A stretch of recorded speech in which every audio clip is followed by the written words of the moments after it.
Tem uma música do Raul Seixas, eu vou ler aqui um trechinho dela que eu não vou lembrar de cabeça, que diz assim: tinha tanto medo de sair da cama à noite pro banheiro, medo de saber que não estava ali sozinho, porque sempre, sempre, sempre eu estava com Deus. E aí fiquei pensando, caramba, né? O cara viver com essa ideia de que tem sempre alguém olhando ele, que ele tá sempre num palco, mas a gente tá sempre num palco, né? Tudo na vida, no final dos contos, é um palco. O nosso trabalho, a nossa família, quando a gente está sozinho. Porque mesmo que a gente não esteja com Deus, ainda que alguém seja ateu, o indivíduo pode ir para qualquer lugar, mas ele nunca pode fugir dele mesmo. Ele sempre vai ter que estar, no mínimo, com a consciência dele. Pois bem, a gente vai hoje falar um pouco sobre propósito na vida, consciência, e vai estrear a nova ideia, né, do programa, que não muda o nome nem nada, mas acrescenta a nossa razão de existir, que é falar sobre propósito na vida, que a gente levou quase 60 programas para clarificar. E aí nada melhor do que chamar um cara que também está ao longo da vida inteira dele entendendo o papel dele na vida e ajudando outras pessoas a entenderem o seu papel na vida. Eu falei para ele numa mensagem que eu mandei de Natal, até me emocionei, que ele mudou a imagem como o brasileiro vê a figura do palhaço. Antes muita gente via o palhaço como uma figura triste, hoje todo mundo vê o palhaço como uma figura que serve. Mas vocês já vão entender essa história já já, nesse novo episódio de Quando Comi o Cérebro de Sócrates.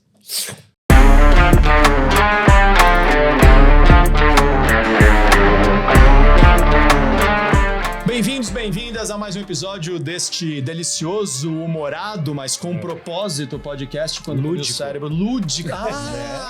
Pegou bem, hein? Tá bom, esse lúdico podcast chamado Quando Comi o Cérebro de Sócrates, conversas equilibradas sobre propósito na vida. Falando em propósito, tudo bem, senhor Pailu, você e seus propósitos? Só alegria. Só alegria. Julião? Ótimo, maravilha. Mais feliz agora. E o que eu vou falar de receber aqui? Um cara que eu conheço, acho que eu te conheci, El, em 2006 ou 2007, portanto já vão aí quase 20 anos, com contatos esporádicos, mas sempre muito cirúrgicos, intensos, transformadores. Wellington Nogueira, o cara que fundou, trouxe os Doutores da Alegria, a ideia dos Doutores para o Brasil, que muita gente conhece, e se não conhece, assista o documentário Doutores da Alegria, o filme com uma caixa de lenço do lado. Você não vai chorar só de tristeza, não, você vai chorar de alegria de saber que tem um projeto desse no nosso país, e tanta gente ainda tendo o propósito de melhorar a vida dos outros. Well, eu acho que você mudou a ideia que o brasileiro tem do palhaço. O palhaço virou uma figura que serve, e isso é o sentido da vida, servir. Você tá bem, meu querido? Bom, depois dessa introdução maravilhosa e em tão boa companhia, não tem como estar mal. Mas muito obrigado, porque eu agradeço em nome, assim, de todos esses palhaços, esses artistas incríveis que eu conheci na minha vida, dentro do hospital, não só aqui no Brasil, mas como nos Estados Unidos, onde tudo começou, depois foi para a França, depois veio para o Brasil, depois a Alemanha, quer dizer, então, a ponto de influenciar Hollywood a fazer o filme Patch Adams, né? Então, porque quando Hollywood foi pesquisar quem foi o primeiro palhaço médico, né, que saiu de dentro de um hospital ou que clowneou num hospital, foi o Patch Adams. Então, que é uma figuraça, né? Vi uma vez uma palestra dele no Clube Holmes, ele é muito daquilo... Ele é exatamente aquilo. Não o filme exatamente, que claro que romanceou um pouco, mas aquela ideia transgressora... Sim. É ele mesmo, ele é aquilo, né? Com aqueles olhos azuis, quase 2 metros de altura, ele é grandão. Olhos azuis, cabelo vermelho, ligado no 220. E você e os doutores também são gigantes, né? Na clareza do que é que vocês vão fazer. Quando eu assisti o documentário, um monte de cenas me chamaram a atenção, mas tem uma especificamente que tem eu não sei se é você que está dando depoimento ou se é um outro ator, um outro palhaço, que está dizendo que o batente da porta, antes de entrar no quarto da criança... é o palco de vocês. Vocês têm que saber fazer a apresentação a partir dali. E depois, se a criança dá um sinal de que vocês podem entrar, aí vocês vão se ocupando de todo, né, o restante do palco. E eu fiz a citação da letra do Raul e brinquei que tudo é um palco, porque eu acho que tudo é um palco mesmo. Mas quando a gente sabe qual é o propósito de ocupar esse palco, a gente flui nele, né? Você ocupou muitos palcos. A gente habita. Olha que verbo bonito. Vocês ocupam esses palcos, né? Como palhaços, você como um agitador social, não sei se essa expressão está correta, mas eu vejo você agitando, né, a ideia das pessoas em vários contextos sociais. Eu lembro quando você estava com o pessoal da Choca, né? Sim. E agora você está com um novo projeto, além dos Doutores da Alegria. A inteligência lúdica, justamente. Por quê? Porque a questão do Doutores da Alegria, ela nasce a partir dessa experiência do palhaço dentro do hospital, né? Que é um palhaço dentro do hospital, antigamente só quando entrava o boneco, o palhaço. Olha, fica aqui bem comportado. Mas, na verdade, até já existem evidências de outras iniciativas lá atrás, onde o palhaço ia, mas ele ia fazer um dia, sabe? Tipo um dia da criança, fazer uma animação. Como pode ir o Capitão América, o Homem-Aranha, o Exatamente. Superman. Agora, o palhaço no hospital foi realmente não foi nada planejado, mas foi uma sacada desse artista Michael Christensen, que é um palhaço que na época trabalhava com o Big Apple Circus, que é um circo americano, mas que prima pela proximidade. Ele, até um dos slogans deles é cuidado quando vem assistir o nosso espetáculo, você senta tão perto do picadeiro que o elefante pode comer seus amendoins. Então, diferente do Ringling Brothers, né, que é assim aquele espetáculo enorme, 3 palcos de atividades e tudo mais, o Big Apple é um circo americano, mas com uma alma muito europeia. E foi justamente através do convite do Hospital da Universidade de Colômbia para esse cofundador do circo, Michael Christensen, que a diretora do hospital, ela adorava o Big Apple Circus. Então ela falava, Michael, vem um dia fazer um espetáculo aqui para o hospital, para as crianças e tudo mais. E ele falava, não, é um hospital, sabe? A gente é circo, hospital não tem nada a ver, essa coisa toda. Mas ela foi tão amorosamente insistente que um dia ele falou assim, é assim, eu não vejo como, mas se você deixar a gente conhecer o hospital, leva a gente, assim, numa jornada para a gente entender o que é o hospital. E, de repente, a gente pode, dentro da nossa arte, pensar uma solução. Ele teve essa delicadeza de entender o contexto. É fazer uma imersão, né? Exatamente. Por que esses palhaços vão entrar no hospital, né? Então, precisa ter um propósito, precisa ter um porquê. E aí, ela topou. E a ideia foi, vamos fazer 3 meses de trabalho e avaliar no final. Então, e a gente vai fazer um relatório dessas atividades e tudo mais, para a gente ver o que a gente tem nas mãos, porque a proposta é muito legal, mas a gente nunca fez. Então, porque normalmente você ter palhaço visitando o hospital esporadicamente, no dia da criança ou na festa de aniversário de um paciente que a família contratou. Isso acontece, mas regularmente não tinha. Então, ele fez esses 3 meses de experimento e, no final, a reunião foi que, em 3 meses, o hospital da Universidade de Colômbia tinha sentido uma mudança radical no clima e também na qualidade da interação dos profissionais de saúde com as crianças e entre eles mesmos. Entre a própria equipe médica? Entre a própria equipe médica, de enfermagem. É como se justamente tivesse jogado pó de pirlim-pim-pim dentro do hospital. Porque... E o que foi narrado pelo hospital foi justamente a delicadeza e o respeito com o qual esses palhaços, esses artistas se aproximavam, né, das crianças, dos pais e dos profissionais de saúde, envolvendo todo mundo na brincadeira.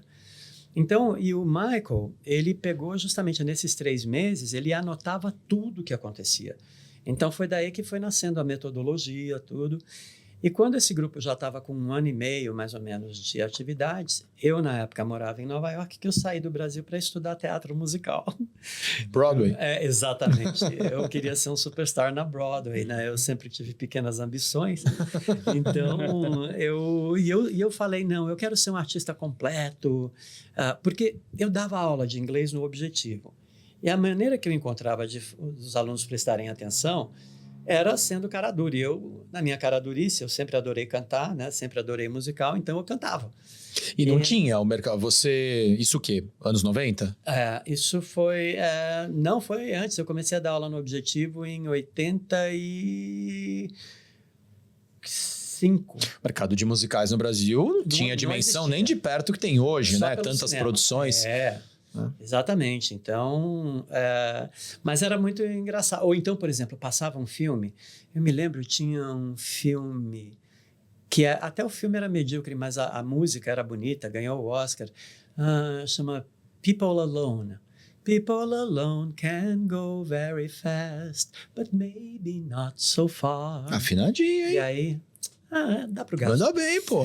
Mas então, essa era uma música que tocava muito nas rádios naquela época. Então, a maneira que eu tinha de negociar com os alunos um momento de atenção para eu poder explicar a matéria era: se vocês se comportarem bonitinho, o tio Wellington canta uma musiquinha para vocês no final e ainda dá a tradução. Então, e assim, Olha o servir aí, né, que a gente fala. Eu não tô aqui por mim, quer dizer, claro que você tem que usar os seus recursos. Eu, quando falo muito de propósito na vida, no curso da Unicamp, no final dos contos eu chego num ponto pacífico com as pessoas que ou você está usando os seus dons e os seus talentos para viver o seu propósito na vida, ou não é sustentável. Porque uma hora o seu dinheiro vai acabar. Por mais que você doe, uma hora o seu dinheiro acaba. Se eu der minha camisa para uma pessoa, é lindo o ato, mas eu não tenho mais a camisa depois. Mas o meu dom, seja lá qual for o meu conjunto, o Júlio tem muitos, o Pailô, então, conheço há muitos anos inúmeros dons. Você com todos esses seus dons, por exemplo, esse da arte, do canto, da interação, ao oferecer, ao servir as pessoas a partir dos seus talentos, você não só cumpre o seu propósito na vida e é útil para o outro, como você refina os seus talentos. Eu acho que é a matemática mais maravilhosa da vida, que é quando você dá os seus talentos e doa eles para o mundo, quanto mais você der, mais você tem. É meio besta. A linguagem, claro, não é feita com números aqui, mas é um cálculo matemático feito com palavras que chega num número quase infinito. Quanto mais você der o que você tem de natural, mais você vai ter isso, porque mais você refina. Talvez dizia, né, o tal do menininho lá, o nome dele, o Jesus. Né? O Jesus, acho que é em Lucas que ele fala, né? Ninguém acende uma luz, né, uma lamparina para colocar debaixo da cama. Ou seja, se você ganhou esse dom, não é para esconder. E aquele que tem, mais será dado. Mas daquele que não tem, nem o pouco que tinha, né, restará, alguma coisa assim. O que ele está falando? Você ganhou o seu dom. Se você praticar ele, ele vai ampliar. Se você negar ele, ele vai atrofiar. E você pegou o seu dom, não sei se você, pelo amor de Deus, quem sou eu aqui para querer analisar a tua história, mas estou pensando assim, estava lá já o dom dele trabalhando, o talento dele já estava trabalhando, mas deu certo porque estava trabalhando, servindo o outro. Pleno acordo. Não, é isso mesmo. Até toda a questão da alegria e do humor sempre fizeram parte do meu jeito de ver a vida. Desde criança, meus super-heróis, eu assistia o Super-Homem em preto e branco, né, na minha época, mas quem eu gostava? Os Três Patetas, né? E os Trapalhões, a Praça da Alegria, enfim, tudo aquilo que fazia rir. Aquilo para mim era o meu futebol, sabe? Não, porque eu nunca fui atlético, então eu gostava de rir. Esse era o meu esporte. E sempre gostei. Isso me levou a gostar do teatro e a me apaixonar pelas artes. E depois o que aconteceu foi que, quando eu tinha 16 anos, eu comecei a dar aula de inglês numa escola que eu não sei ainda se ela existe. Chamava-se CCAA. Acho que sim, acho que eu já vi alguma coisa de publicidade deles recente. Então, eu comecei a dar aula lá e eu tinha 16 anos, mas eu aparentava ser mais velho, sabe? E eu me lembro que no método audiovisual, a lei é fácil de lembrar e difícil de esquecer. Então, era pedido para o professor, para ele realmente, assim, se envolver ao máximo com esse ensino, a forma do ensino, para poder tornar a aula divertida, a matéria inesquecível. Isso, para mim, foi, oba, hora do recreio. E, Ainda vão me pagar? Ainda vão me pagar, pois é, tinha isso. E foi isso que aconteceu, foi muito natural, foi muito espontâneo, porque realmente eu sou um cara muito teimoso. Eu não tendo prazer, eu não gostando, eu não faço. Eu não faço, porque nenhum de nós tem tempo para perder na vida. E então, o dar aula, para mim, foi assim um encontro muito natural e espontâneo, e que me ajudou a pensar minha carreira no teatro depois, porque assim, eu falei, bom, deixa eu dar aula para ganhar uma grana, porque dizem que ator não ganha. Mas chegou um dia que eu comecei no CCA, daí eu fui convidado para dar aula no Objetivo, e no Objetivo, ali tinha até um tipo de aula que chamava Vaticano, né? Porque eram várias salas juntas.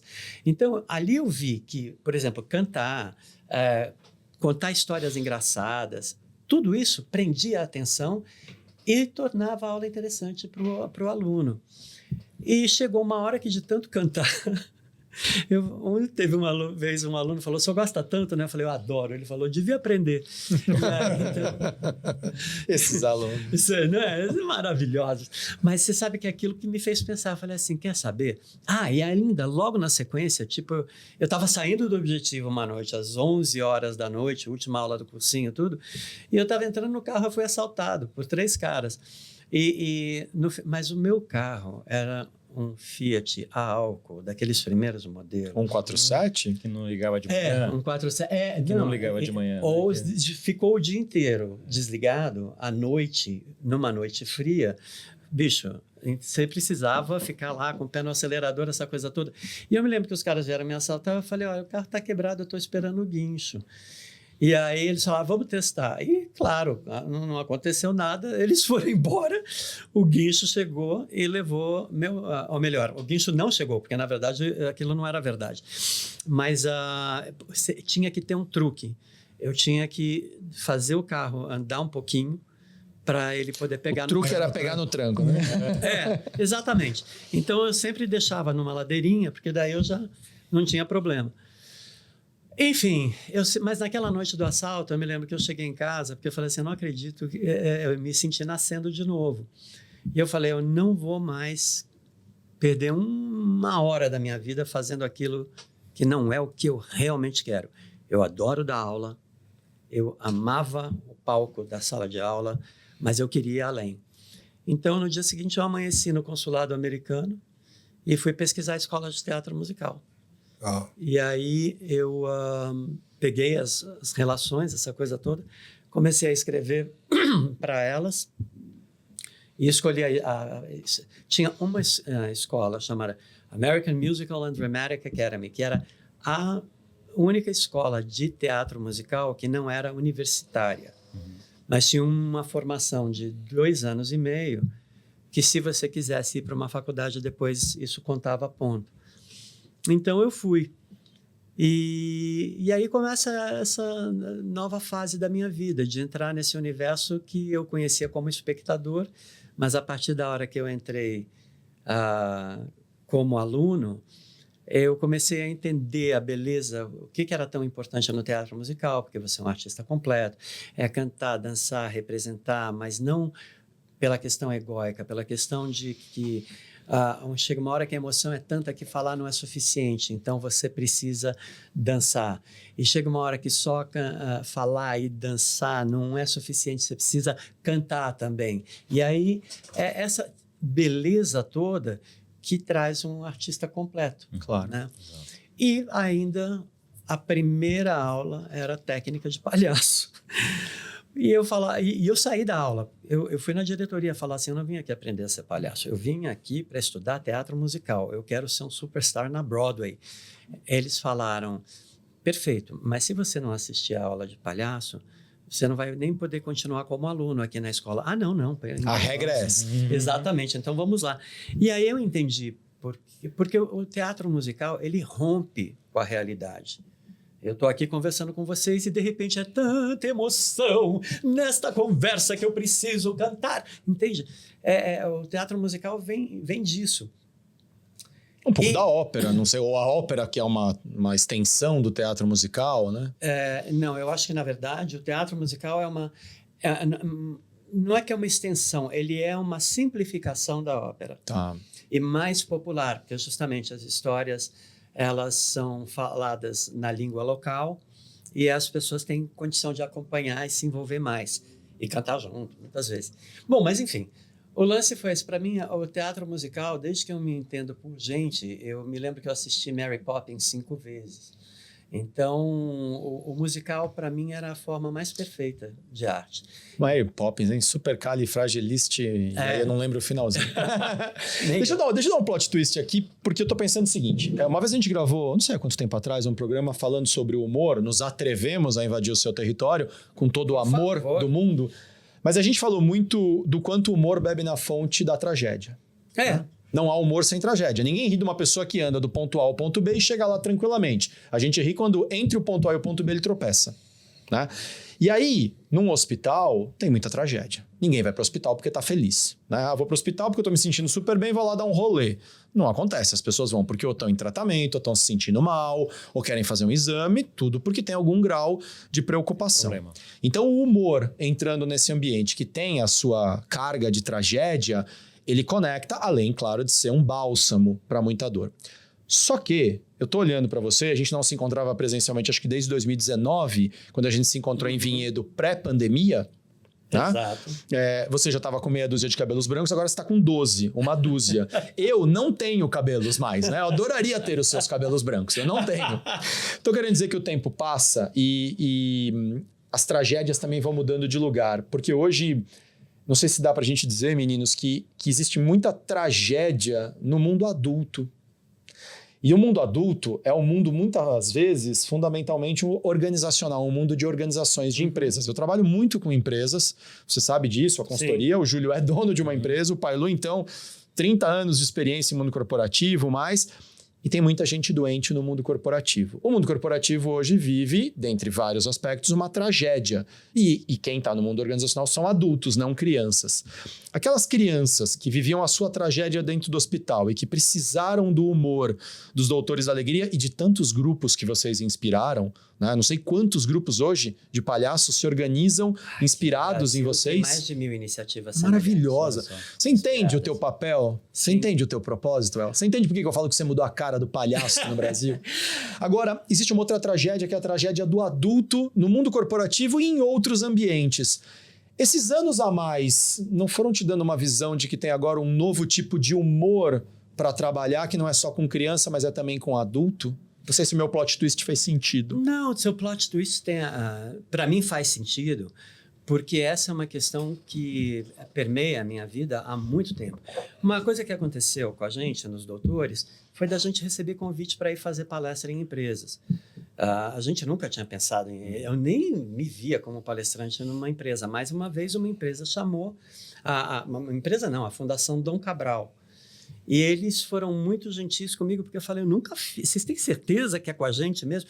Mas era, porque eles queriam ver, trazer pelo aspecto da inovação, que era colocar o palhaço no hospital, e o impacto positivo que aquilo estava trazendo. Então, a gente mostrou que estava trazendo porque tinha técnica, tinha estudo, tinha método de treinamento, tinha uma relação muito sólida com a equipe de saúde no hospital, que senão não rola, né? Então, assim, e foi aí que eu fui conhecendo também o mundo executivo. Então, foi uma consequência muito natural.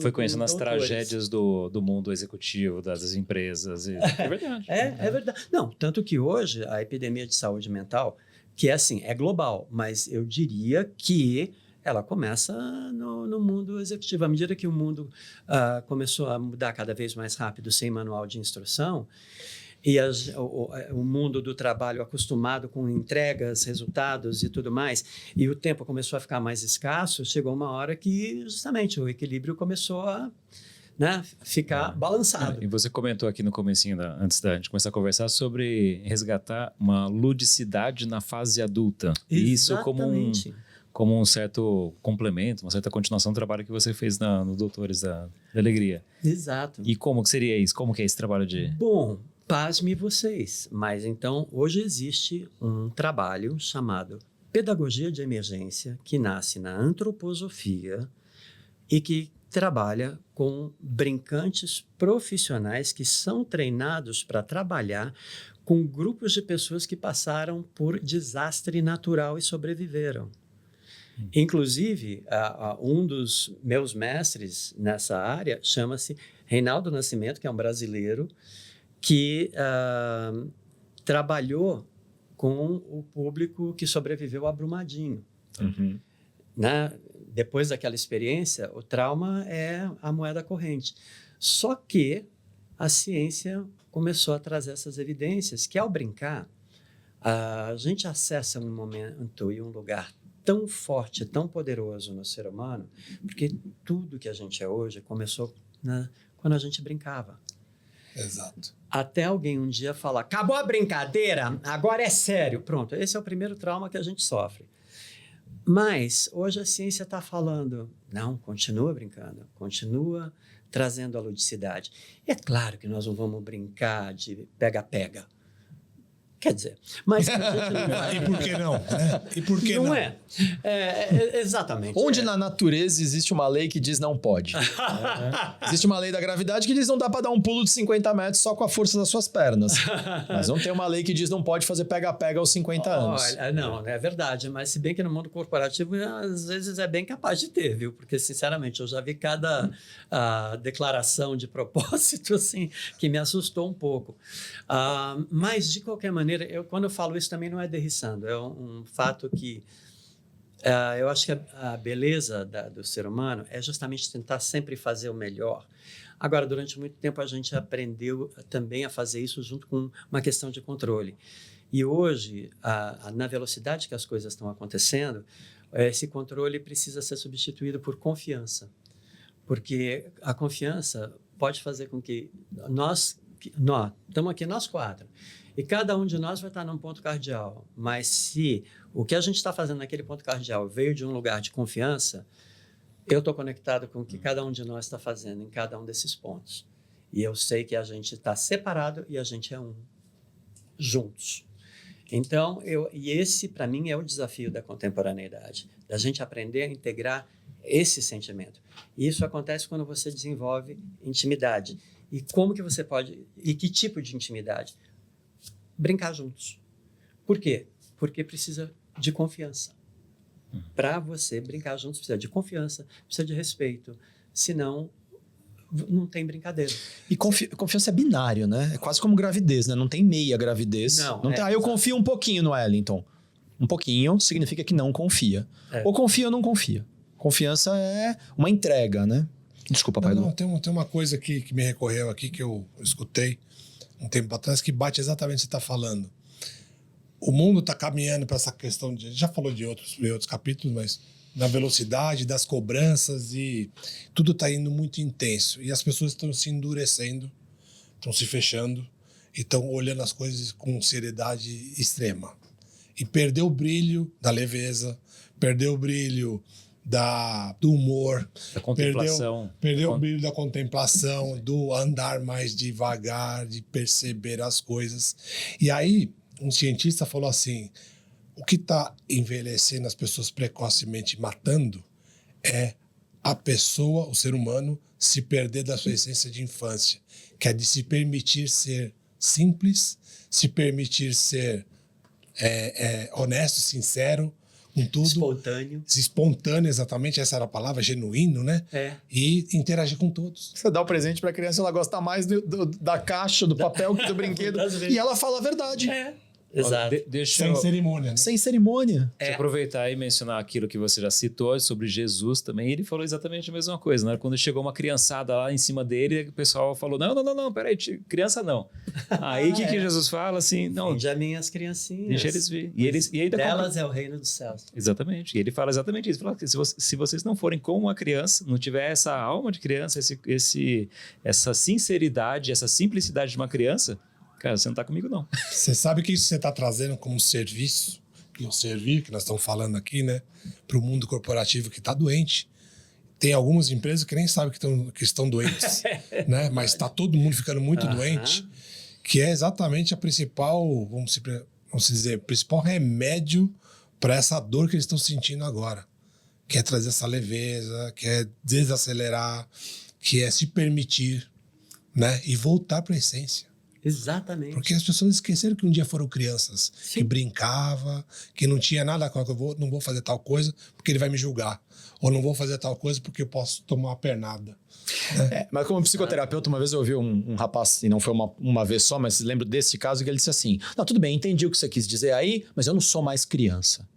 Ele não tá errado. Eu entendo, cronologicamente ele não é criança. Mas tem uma questão aqui que é, ele não é mais criança cronologicamente, mas ele já foi criança. Mas aquela criança que ele foi nunca foi adulto. Então nós estamos falando que ele pode sim ser adulto resgatando a criança. A criança não podia ser adulto antes da hora, mas foi obrigada a ser num mundo que cobra cada vez mais com menos. E essa é a dinâmica trágica e a tragédia do mundo corporativo. Empresas que têm ações listadas na Bolsa de Valores vivem isso todos os anos e é incontornável. Não importa que resultado você entregou em 2024, não importa quantos milhões ou bilhões de dólares, euros ou reais foi o seu EBITDA, né? O seu lucro depois de impostos, depreciação, blá, blá, blá, blá, blá. A única coisa que eu sei é, no ano seguinte você precisa entregar um resultado melhor. Porque se você não entregar um resultado melhor, não deixar mais dinheiro do que no ano anterior, o dinheiro deixa de vir para as nossas ações e migra para outra empresa que está prometendo um resultado maior. Nossas ações caem, a gente tem menos recursos, tem que mandar todo mundo embora. Qual é a tragédia? Eu já sei que o ano que vem eu vou ter que trabalhar mais com menos recursos. Qual é o limite disso? O limite do mais não existe. Eu posso pedir cada vez mais 2%, mais 3%, mais 4%. O do menos existe. Eu não posso trabalhar mais do que 24 horas, logo eu não posso descansar menos do que 1 minuto, pelo menos. Aí chega uma hora que alguém fala, e se esse 1 minutinho você tiver que trabalhar para entregar mais? E aí vem o burnout. Yes. E aí o indivíduo espana. E quem espana não é a criança. Quem espana é o adulto. Exatamente. Que chora que nem uma criança. E é perverso. Exatamente. É perverso o rumo que a gente está vendo acontecer nesse mundo do trabalho, né? Principalmente no corporativo e tudo mais, porque não é normal, não faz sentido. Né? Eu até já ouvi, em alguns casos, o negócio é assim mesmo, a gente paga bem porque assim, a gente pega tudo que tem de bom, e se depois ele não puder funcionar direito, pelo menos ele está ganhando bem ainda, vai continuar ganhando bem, essa coisa toda. Quer dizer, é muito perverso. Eu ouvi isso, e não vou dar crédito, mas a questão é essa. Eu acho que também tem esse desafio do ser humano, né? O mundo está indo cada vez mais rápido, a tecnologia está tornando tudo mais, que levava anos, agora você faz isso em 15 segundos, então a gente tem que acompanhar. O ser humano não é computador, né? Não é máquina. Então ele tem... E o diálogo só vai acontecer entre os que não são iguais. Máquina conversa com máquina, vai dar uma conversa. Agora, ser humano conversando com máquina é uma outra história, porque, além de tudo, o ser humano pensa, reflete, tira conclusões, coisa que a máquina não está fazendo ainda, né? O ser humano duvida, né? A gente esquece que a pergunta de Descartes é duvido, logo penso. Penso, logo existo. Mas começa com o duvido. O fato de eu duvidar, será que eu existo? É que legitima que eu existo. Se eu não puder perguntar e questionar, aí sim eu posso ter dúvida se eu existo, porque significa que eu estou só cuspindo o que a programação me deu. Mas quando eu pergunto, será que eu existo? Eu existo. E se eu não pergunto? Não posso perguntar porque aqui, né? Agora ficou sério. Como é que você falou? Agora ficou sério. Acabou a brincadeira. Acabou a brincadeira, vamos trabalhar. Chega de perguntinhas idiotas. Bom, se chegou de perguntas, chega de aprendizado, né? Exato. Então, assim, eu acho que o que eu observo, né, como um sapo de fora, é justamente isso, que eu não sei aonde essa exacerbação vai chegar, mas é alarmante, assim, o número de questões de saúde mental que a gente vê sendo desenvolvidas no mundo do trabalho, além de tudo, numa cidade do tamanho que é São Paulo, né? Que é uma cidade desafiadora, onde você está lidando com questões de trânsito, questões de transporte público, educação dos seus filhos. Quer dizer, são muitas bolas para você fazer malabares, né? Então, sempre alguma vai cair no chão, porque nenhum de nós é malabarista profissional, e até as deles caem também. Então, Sim. o que é preciso fazer? Então, uma das soluções que aconteceu na minha vida foi justamente o trabalho do Doutores da Alegria, que me levou para o hospital como um palhaço que brinca que é médico, para crianças que brincam de acreditar. Besteirologista, né? Exatamente, a gente é um besteirologista. E o que aconteceu? A gente entrou para trabalhar com as crianças, os pais e os profissionais de saúde. Só que os profissionais de saúde, eles começaram a falar assim, nossa, esse trabalho humaniza o hospital. E a gente ainda ria. A gente falava para eles, gente, humanizar quer dizer tornar humano. Quer dizer que a gente não somos humanos? O que a gente somos? Eles falavam, vocês sabem o que a gente quer dizer. Então, mas era muito legal. Tinha um respeito nessa brincadeira, e justamente porque a gente falava, olha, seja lá o que for que vocês estão descobrindo, vão em frente, porque é uma descoberta de vocês. E foi assim que nasceu todo esse movimento de humanização do atendimento ao paciente, que virou política pública. Mas não fomos nós, Doutores da Alegria, que fizemos isso. A gente pode ter sido um modelo dentro da saúde que deu certo, porque ajudou a trazer à tona a mesma alegria que as crianças sentiam, e como é só 2 vezes por semana, né?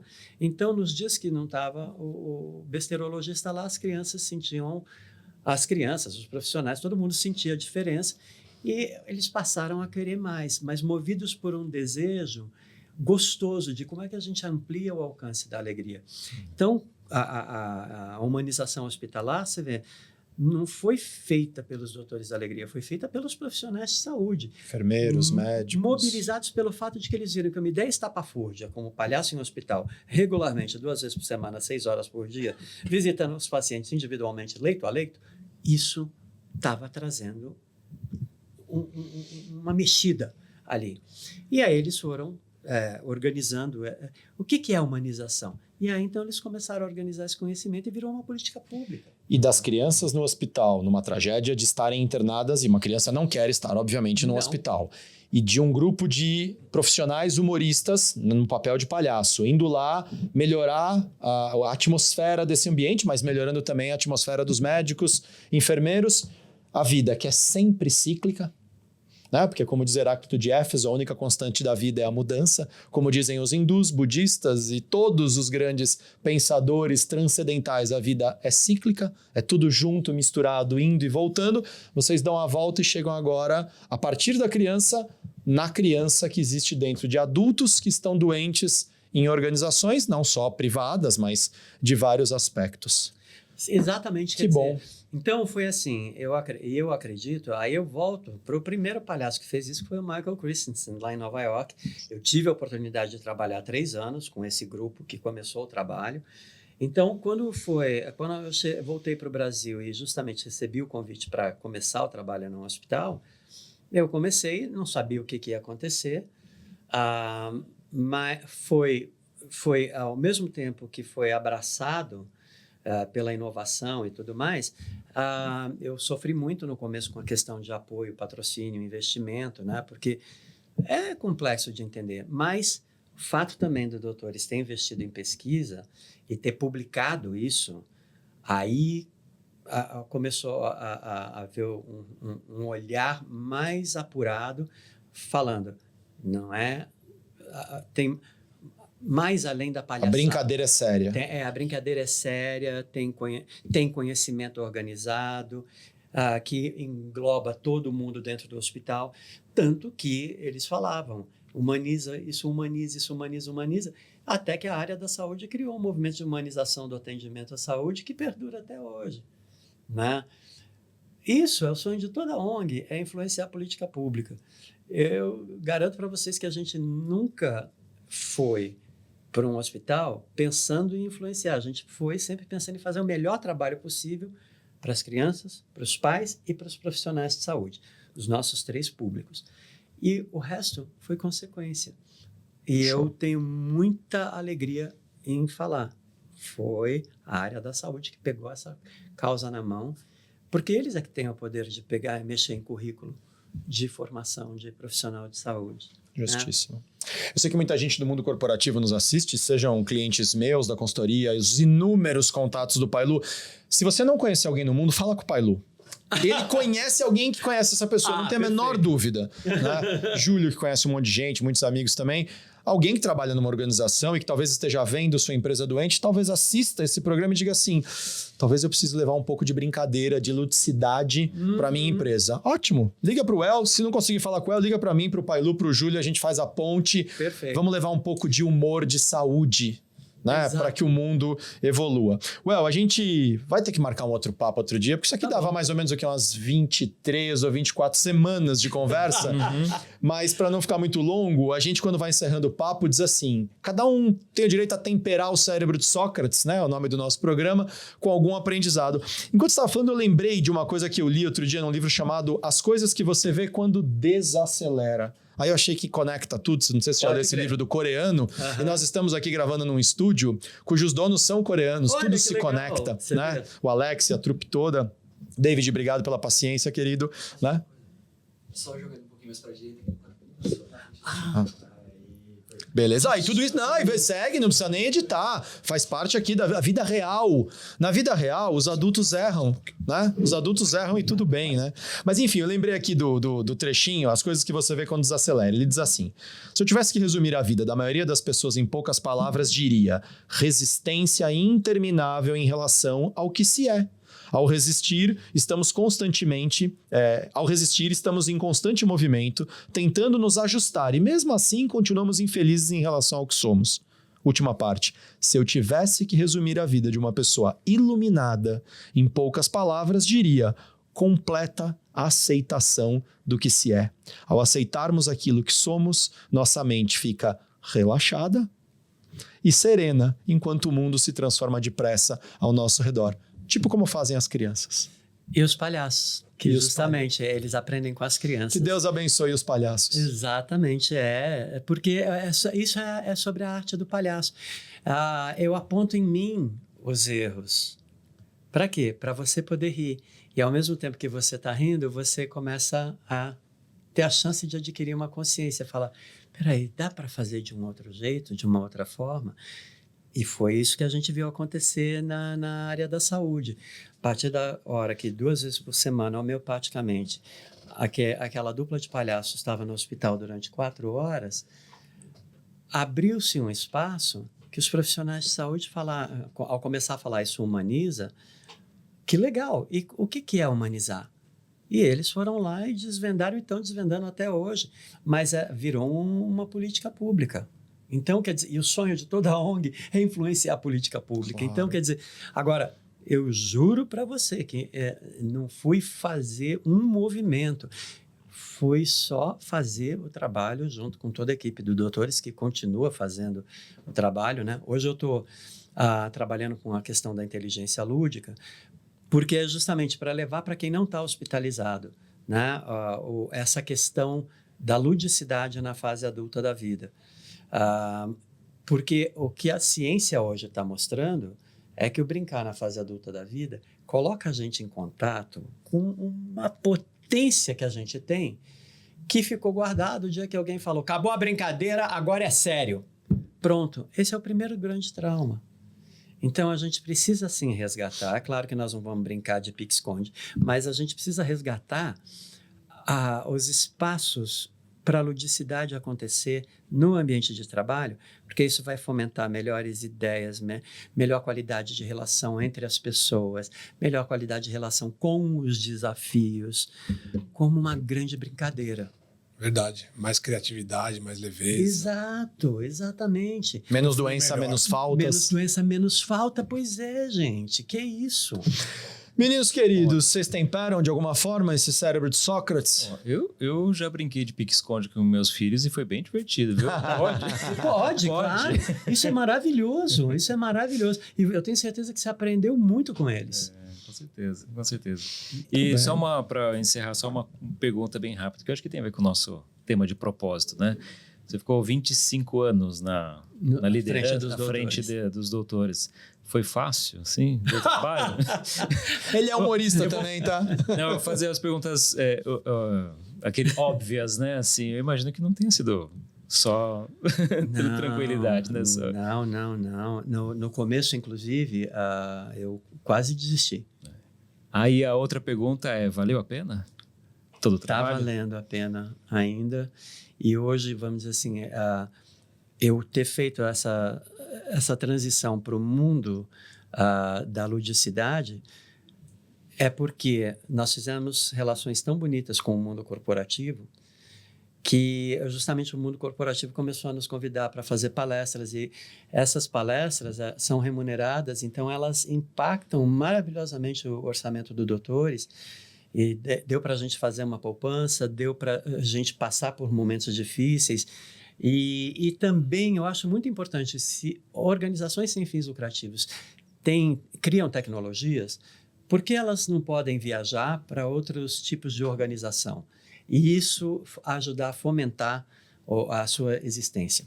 Bom, então, por conta dessa curiosidade toda, eu penso que assim, o trabalho está apenas começando.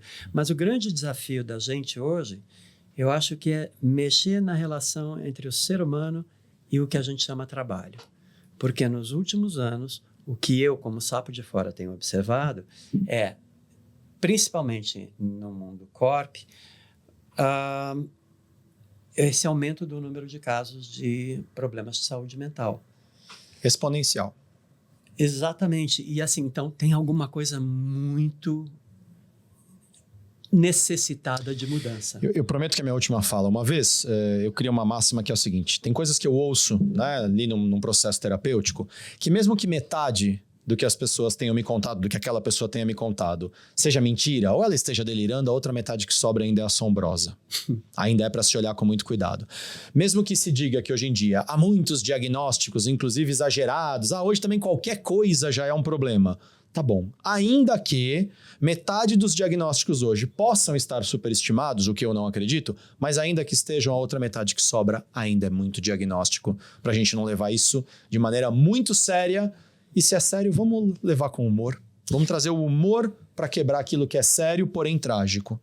Exatamente, o humor para resgatar a tecnologia humana, a capacidade de olhar e enxergar o outro, a capacidade de ouvir e acolher a fala do outro, a capacidade de usar a sua respiração para ficar no momento presente, que este é o grande desafio da contemporaneidade.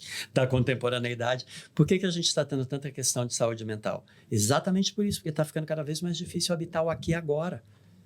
Então, a gente começa a ficar, a mente começa a ficar confusa. Então, assim, eu acho que todos nós temos assim, um grande desafio pela frente, e eu não tenho dúvidas que esses desafios todos, eles estão pedindo, vamos mudar as coisas nas relações de trabalho e vida. Nós temos que tornar esses espaços de trabalho mais humanos. Inspiradores, humanos. Exatamente. Voltar a ser humanos, né? Voltar a ser humano, E admitir que ninguém é perfeito, que a gente erra, e aprende com esses erros. E as questões de autoridade também. Peraí, gente, a gente é um grupo, né, de pessoas. Então, tudo bem, alguns têm responsabilidades maiores, então estão nessa posição, naquela, mas é tudo gente no final do dia, né? E para alguém chegar aqui em cima, ele passou pelas outras etapas. Quer dizer, então, vamos deixar bons rastros. Porque o que une todo mundo, o que unifica todo mundo, é que todo mundo trabalha. Né? Muito bem, ficaríamos aqui muito tempo, e aí então vai ficar o convite para você voltar, porque eu queria que você falasse um pouquinho mais de ludicidade num próximo papo, explicasse melhor, a gente aprendesse uns com os outros, de repente a gente falasse umas bobagens aqui, por que não? Um episódio só pra gente brincar. A gente tá, né? Isso aqui tá sendo filmado, né? Sim. Então, se não tiver, foi uma grande brincadeira do David com a gente. Como a gente combinou, David. Então, aí... não, mas então vamos encerrar já deixando cenas para os próximos capítulos. Boa. Meu convite para vocês é todos vocês fazerem esse punho aqui. Ô, David, faz aí também. O David tá nos bastidores e vai fazer também, gente. Exatamente. Tá tudo sendo filmado, David. Então, agora prestem só atenção na instrução. Quando o dedão direito sobe, podem praticar isso. Ao mesmo tempo, o mindinho esquerdo sai para fora. Isso. E agora a gente vai fazer o contrário. O dedão esquerdo sobe e o mindinho direito sai para fora. Esse riso é nervoso, muito bom. É o que é ótimo. Ele foi mais forte do que o seu juízo. Então, e é isso aqui que a gente vai fazer. Opa. Sobra sempre um pra vocês? Certo? É questão de praticar. É verdade. Não é? Sim. Passar a noite mas treinando. Vou ensinar pros meus filhos esse. Aí, Ana. a primeira Vai. coisa que aconteceu aqui, nós começamos a rir de fazer tudo errado. É. Então, não tem maneira. O brincar na fase adulta da vida é para a gente aprender a acolher o nosso humano. E exatamente, se a gente aprende com essas pequenas brincadeiras, a gente transporta isso para as relações de trabalho, família, sociedade. Então, por quê? Porque é contagioso. Então, é muito séria essa questão hoje da ludicidade e o que vem para corroborar a importância disso? A pedagogia de emergência, que trabalha com brincantes profissionais que, com o seu trabalho, conseguem resgatar populações de situações traumáticas. Você imagina o que é você chegar no lugar onde você mora e não ter mais casa porque ela foi engolida por um terremoto. Entende? Como é que você fica? Então, a pedagogia de emergência ela vem convidar você para... Então, tá bom, não podemos mudar isso ainda. Então, vamos mudar o que a gente pode mudar. E começa lentamente, respiração e tal, mas aos poucos o pessoal vai começando a brincar e o rir, o se divertir, a movimentação do corpo, o cérebro, tudo começa a fluir de uma maneira muito bonita. Então, esse eu acho que é o caminho da ressignificação, para a gente realmente deixar um bom legado para a galera Legado. que vem por Bonita aí. palavra, né? Legado. É, exatamente. Qual o seu propósito na vida? No mínimo, deixar um legado. No mínimo, deixar um legado. Exatamente. Por isso que a gente come o cérebro de Sócrates. Não é mesmo? Excelente. Que venha mais vezes aqui, que da próxima vez vamos servir a sobremesa. Maravilha. Ó, hein? Boa. Uma salva de palmas para esse senhor Wellington Nogueira e a sua história de transformação da imagem que o Brasil tem do palhaço e do ambiente hospitalar a partir da inserção do humor, da humanização, e oxalá a gente juntos, vamos juntar forças, comece também a levar tudo isso para o mundo corporativo. Tem muita gente já fazendo e precisa de mais gente ainda. Sim. Muito Wellington, bem. por mais energias boas, por mais leveza, por mais genuinidade, né? Exato. Para um mundo melhor. É isso que tem que fazer. Quero agradecer ao David de estar aqui nos bastidores, ficou até um pouco mais tarde. David, muito obrigado pela sua generosidade. Muito obrigado. Obrigado.